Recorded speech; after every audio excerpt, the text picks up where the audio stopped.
નમસ્કાર, GS news 24/7 માં આપનું સ્વાગત છે। હવે જોઈએ આજના સમાચાર।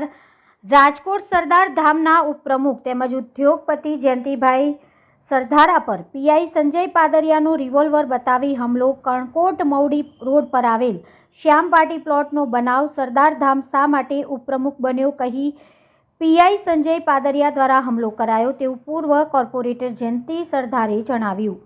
જયંતિભાઈ ગિરિરાજ હોસ્પિટલમાં સારવાર હેઠળ હુમલો કરનાર પીઆઈ સંજય પાદરિયા હાલ જૂનાગઢ ફરજ બજાવે છે। Reporter Amritbhai Ranva, GS news 24/7 Rajkot. શું નામ છે? જયંતિલાલ સરદારા। તમારી ઉપર એક હુમલો કરવામાં આવ્યો છે, કોણ હતું અને કેટલા લોકો હતા અને શા કારણે હુમલો કરવામાં આવ્યો? પીઆઈ પાદરિયા છે। પાર્ટી પ્લોટમાં મારા એક મિત્રના બાબાના પ્રસંગમાં ગયો હતો, તો હું જમીને ઊભો હતો તો મારી પાસે આવી અને પાદરિયાએ એવું કીધું કે તું સમાજનો ગદ્દાર છો, તો ખોડલધામની સામે પડ્યો છો। મેં કીધું ખોડલધામમાં તો હું કાયમ સક્રિય છું, એમાં સામે પડવાની ક્યાં વાત જ છે? તો કે સરદાર ધામનો ઉપપ્રમુખ તો શું કામ બન્યો? મેં કીધું ભાઈ, સરદાર ધામ સેવાકી પ્રવૃત્તિ કરે છે, વિદ્યાર્થીઓને લક્ષી કામ કરે છે, ખોડલધામ પણ સેવાકી પ્રવૃત્તિ કરે છે, બેમાં હું તો જોડાયેલો છું। તો મને કે રાજીનામું દઈ દેજે, નકર નરેશ પટેલ અને મારી ટીમ તને મારી નાખવાનું પ્લાનિંગ કરીએ છીએ। એટલે મેં કીધું હું શું કામ રાજીનામું દઉં? મેં કંઈ ખરાબ કર્યું નથી, મેં કોઈ દી કોઈને વિશે ખરાબ બોલ્યો નથી। હું ખોડલધામમાં પણ દરેક કાર્યક્રમમાં હાજરી આપું છું અને ખોડલધામમાં મને જે કામ સોંપવામાં આવે છે હું નિષ્ઠાથી કરું છું। ખોડલધામ પણ મારો પરિવાર છે, સરદારધામ પણ મારો પરિવાર છે। તો મને કે તને ભાજપની ગાનમાં હવા છે કે?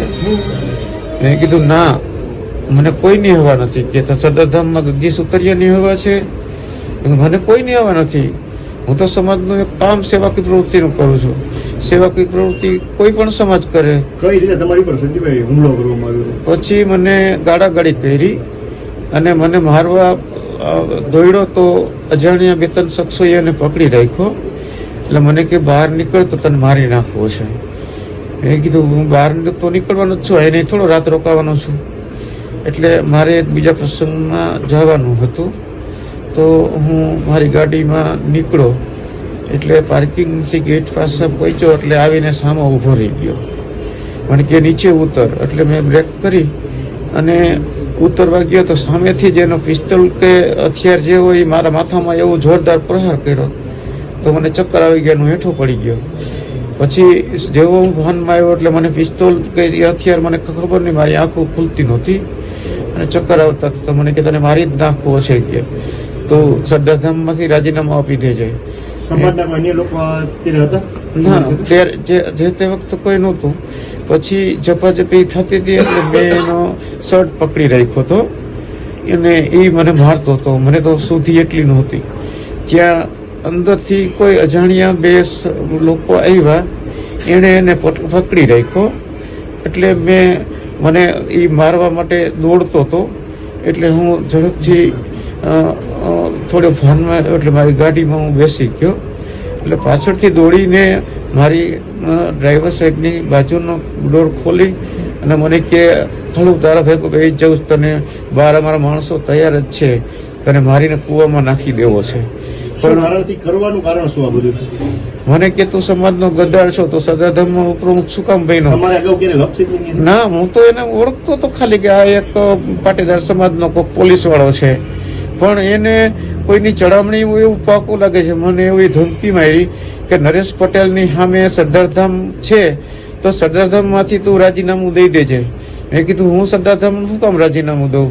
તો કે મને કે કડવા પટેલના ખોડે તું બેસી ગયો છો, કડવા પટેલ લેવા પટેલના વિરોધી છે। મેં કીધું એવું મને તો કઈ દેખાતું નથી। નરેશભાઈ પટેલે હુમલો કર્યો એવું કેવું? મને કીધું એને કે નરેશભાઈનો મારા 4 હાથ છે મારી ઉપર અને મારું કોઈ સમાજમાં કોઈ ઉખેડી નહીં લે, હું પીઆઈ છું કે લાગે છે કે આ નરેશભાઈ પટેલે હુમલો કર્યો એવું તમને લાગે? હવે ઈ વારંવાર નરેશભાઈ પટેલનું નામ લેતો હતો એટલે એને જ કરાવ્યો હોય ને। હવે તમારી માંગ શું? હવે બસ આ સમાજમાં આવા બની બેઠેલા આગેવાનો છે એને કાયદેસરના પગલાં લેવા જોઈએ અને સેવાકી સંસ્થાના નામે નિર્દોષ લોકોને ઉપર હુમલો કરે છે। હું આજે લોટડા પીપળાના પલવડા ઇન્ડસ્ટ્રીયલ એસોસિએશનનો પ્રમુખ છું. સદભાવનામાં પણ કામ કરું છું. ગિરગંગામાં પણ કામ કરું છું. કોઈ પણ સમાજનો માણસ, કોઈ પણ જ્ઞાતિનો માણસ સેવાકીય પ્રવૃત્તિ કરતો હોય, બ્લડ ડોનેશન કેમ્પ કરતો હોય, હું ખડે પગે ઉભો હોઉં છું. તો મારા માટે બધા સમાજ એક જ છે. પણ આવા ન્યુસન્સો સમાજમાં જે પાયકા છે એ કાયમ માટે બધાને દબાવે છે. મને એવી પણ ધમકી પાર્ટી પ્લોટમાં ખૂણામાં લઈને કીધી હતી કે અમે કંઈક લોકોની ઉપર રેડ પડાવી છે, કંઈકની ઉપર હુમલા કરાવ્યા છે, તને તો પતાવી જ દેવો છે. તારી હેસિયત શું છે? તું સરદાર ધામનો ઉપપ્રમુખ થયો છો. ઓકે.